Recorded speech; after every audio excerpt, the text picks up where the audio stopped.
Hello student, मैं सृष्टि त्रिपाठी और आज के इस वीडियो में आप लोग का स्वागत है। पिछले लेक्चर में हम लोग पढ़े थे कि डाइवर्जेंट सीक्वेंस क्या होता है और उससे रिलेटेड एग्जांपल भी कर लिए थे। आज हम पढ़ेंगे कि ऑक्सीलटरी सीक्वेंस क्या होता है। ऑक्सीलटरी सीक्वेंस जो है वो हमारे सिलेबस में नहीं है, फिर भी हम उसको समझ लेते हैं। अगर किसी कॉम्पिटेटिव एग्जाम में आ जाता है तो हम कैसे करेंगे। तो चलिए देखते हैं ऑक्सीलटरी सीक्वेंस क्या होता है। अ sequence AN is said to be an oscillatory sequence if it is neither convergent nor divergent।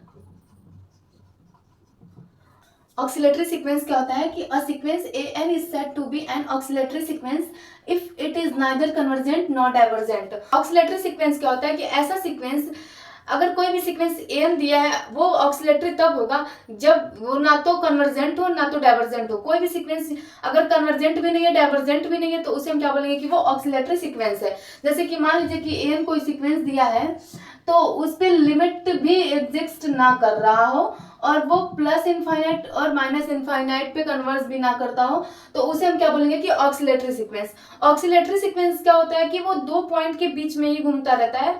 तो अगर वो दो पॉइंट के बीच में ही घूम रहा है तो उसे हम क्या बोलेंगे कि वो फाइनाइट ऑक्सीलटरी सीक्वेंस है। और अगर वो दो पॉइंट से मतलब ज्यादा पे घूम रहा है तो उसे हम क्या बोलेंगे कि वो इनफाइनाइट ऑक्सीलटरी सीक्वेंस है। अगर कोई भी सीक्वेंस बाउंडेड सीक्वेंस है तो जरूरी नहीं कि वो कन्वर्जेंट ही हो। अगर कोई भी सीक्वेंस बाउंडेड है तो वो जरूरी नहीं है कि वो कन्वर्जेंट सीक्वेंस ही होगा, वो ऑक्सीलटरी सीक्वेंस भी हो सकता है।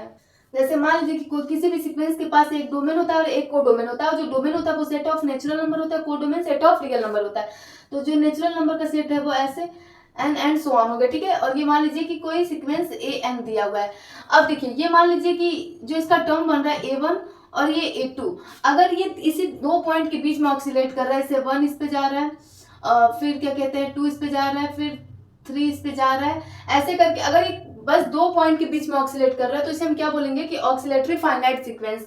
और अगर ये दो पॉइंट से ज्यादा के बीच में ऑक्सीलेट कर रहा है, दो या मतलब दो से ज्यादा के बीच में ऑक्सीलेट कर रहा है तो उसे हम क्या बोलेंगे कि ऑक्सीलेटरी इनफाइनाइट सीक्वेंस। अगर ये बाउंडेड होगा तो इसे हम क्या बोलेंगे कि ये ऑक्सीलेटरी फाइनाइट सीक्वेंस है। और अगर ये अनबाउंडेड हो रहा है तो ये क्या होगा कि ऑक्सीलेटरी इनफाइनाइट सीक्वेंस।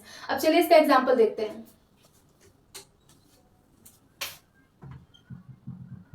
अब देखिए ये हमारा एग्जांपल दिया है 1 प्लस माइनस 1 की पावर n। अब इसको देखना है कि ये ऑक्सीलटरी है या नहीं है। तो चलिए इसका देखते हैं कि हमारा सीक्वेंस जो AN है वो क्या दिया है 1 प्लस माइनस 1 के पावर n। अब हम n की जगह पर नेचुरल नंबर पुट करेंगे तो ये क्या होगा, अगर हम इसके जगह पर 1 रखते हैं तो माइनस 1 के पावर जब 1 रखेंगे तो वो माइनस ही होगा, तो 1 माइनस 1 0 हो गया।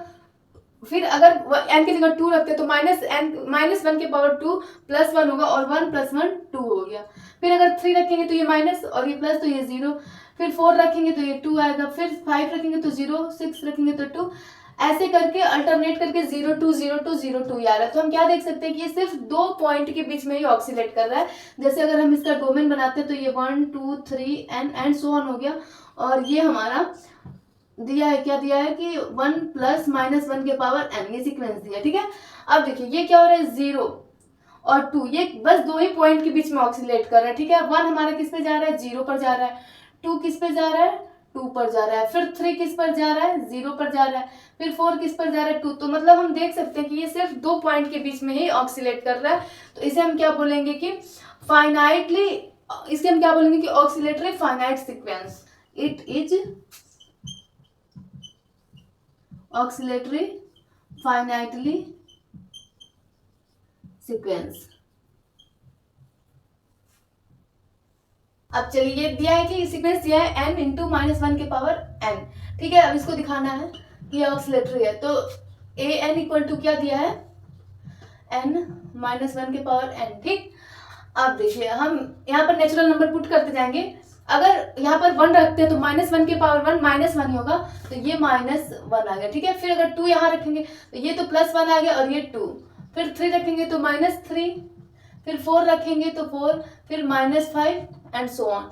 अब प्लस माइनस करके आ रहा है माइनस 1 2 माइनस 3 4, ऐसे करके ये हमारा सीक्वेंस बन रहा है, ठीक है। अब देखिए जैसे कि ये क्या बन रहा है माइनस 1 है, ठीक है, फिर 2 पे आ रहा है, ठीक, मान लीजिए -1 से 2 पर आ रहा है और फिर इसके बाद 3, तो 2 से यहाँ पर फिर ऊपर जा रहा है -3, फिर यहाँ से आ रहा है 4, फिर यहाँ से कितना आ रहा है -5, फिर यहाँ से 6 आ रहा है। मतलब कि ये -1 और 2 इसके बीच में ही ये रोटेट कर रहा है, ये ऊपर नीचे ही रोटेट कर रहा है। ठीक है, तो ये क्या होगा हमारा इनफाइनाइटली ऑक्सिलेटरी सीक्वेंस।